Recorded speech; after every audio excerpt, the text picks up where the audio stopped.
to be honest, this agreement calls Moscow's bluff. I mean, it's only a week ago that Putin was saying, when he met some widows of dead Russian soldiers, he said, "We will not give in to anyone when asked." And he stuck to his hardline position since last June, that before ceasefire, any ceasefire, Ukraine would have to hand over the rest of the occupied territories. Ukraine would have to formally abandon NATO, and also there have to be full sanctions lifted. The breaking news this evening, and that is that Ukraine has agreed to accept a US proposal to enact an immediate interim 30-day ceasefire. It's a rolling ceasefire if all parties agree. The ball is now in Russia's court. That is what the Secretary of State, US Secretary of State Marco Rubio has said. And we've just been hearing from Donald Trump in the last few minutes. He's invited, or he says he will invite Volodymyr Zelensky back to the White House after that awful showdown in the Oval Office a week or so ago. And also that a US delegation is going to meet with Russia either later on today or tomorrow, presumably to put this ceasefire proposal forward.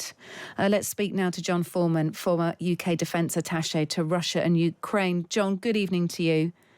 Hello, Kate. This is quickly mobilising into a hugely significant story, not just the first sniff that we've had of a ceasefire proposal, Ukraine's agreement to it, and the US now saying they'll go to Russia with it either later on today or tomorrow. What do you make of it?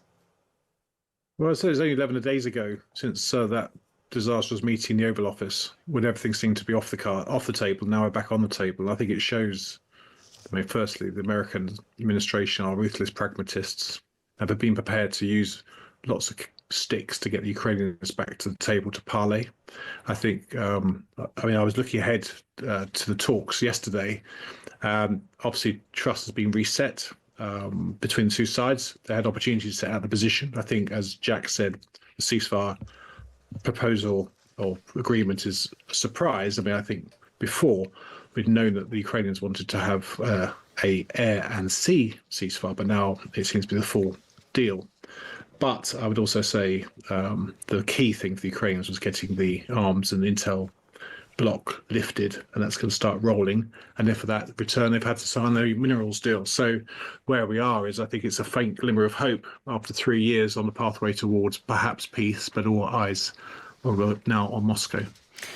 I've had a listener message in saying, please, let's be optimistic as events are moving fast. And I get the impression that people want to be optimistic about this. Ukraine will want to be optimistic about this. The US will want to be optimistic about it. And yet here we are pouring cold water over it. I mean, John, if nothing else, as I've just mentioned to Jack Clover there, this will, if nothing else, smoke out Russia, won't it? It will tell us exactly where Russia is at and whether it wants peace or not.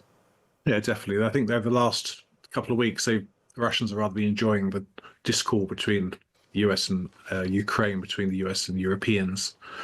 They've been able to sit back and say, look, we're the Russians, we're interested in peace, but if it wasn't for the perfidious British and the French, and if it wasn't for the Ukrainian fascists, quote unquote, we'd be ready to do peace. But now, as you're saying, the ball's in their court. And to be honest, this agreement calls Moscow's bluff. I mean, it's only a week ago that Putin was saying, when he met some widows of dead Russian soldiers, he said, "We will not give in to anyone" when asked. And he stuck to his hardline position since last June, that before ceasefire, any ceasefire, Ukraine would have to hand over the rest of the occupied territories. Ukraine would have to formally abandon NATO, and also there have to be full sanctions lifted.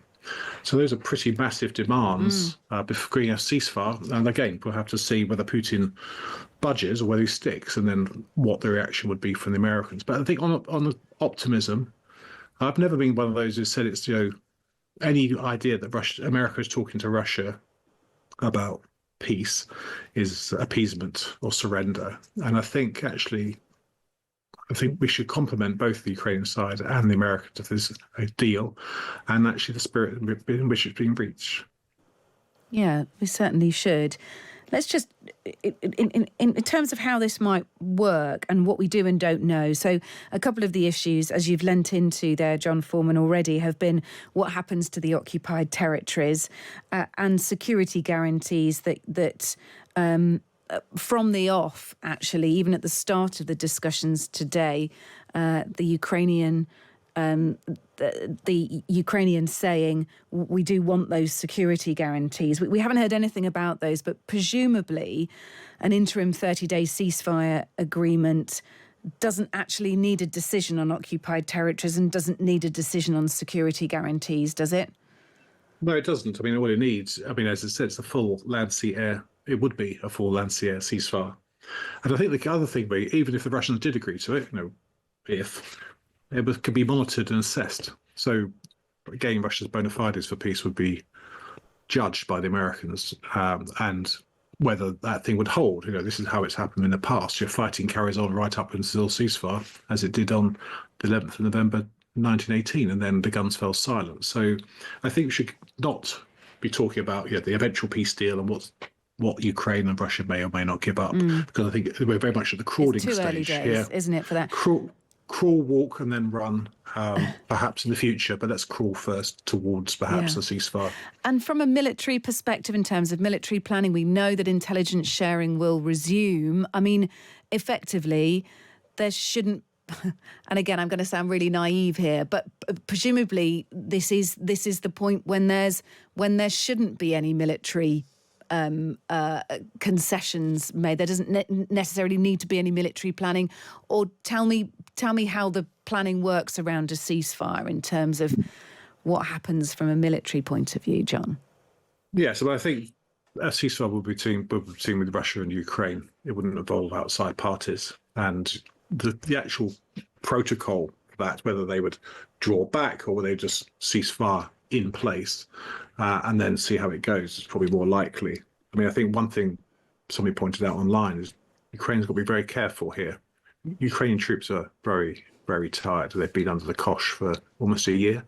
And the temptation will be to start sending people back to spend time with their families. Of course, if the ceasefire breaks down, that could leave them in a difficult position. So maintaining vigilance will be absolutely critical. And to help the Ukrainians to do that, because Russia is the aggressor, American intel on Russian intent, as well as their capabilities and whether they're going to break the ceasefire, will be vital to underpin that. And I think the meeting in Paris also is, okay, we have a ceasefire, but we've got to continue to help Ukraine to defend itself. And I think that's what the chiefs of staff of over 30 nations were talking about today, is keeping Ukraine able to defend itself. Yeah. And there will be some urging caution that this ceasefire could be a chance for Russia to regroup as well. That has been the concern from the off when it comes to sort of talking about temporary ceasefires in this situation. John, really good to speak to you. Thanks for your guidance on this. John Foreman, former UK Defence Attache to Russia and Ukraine.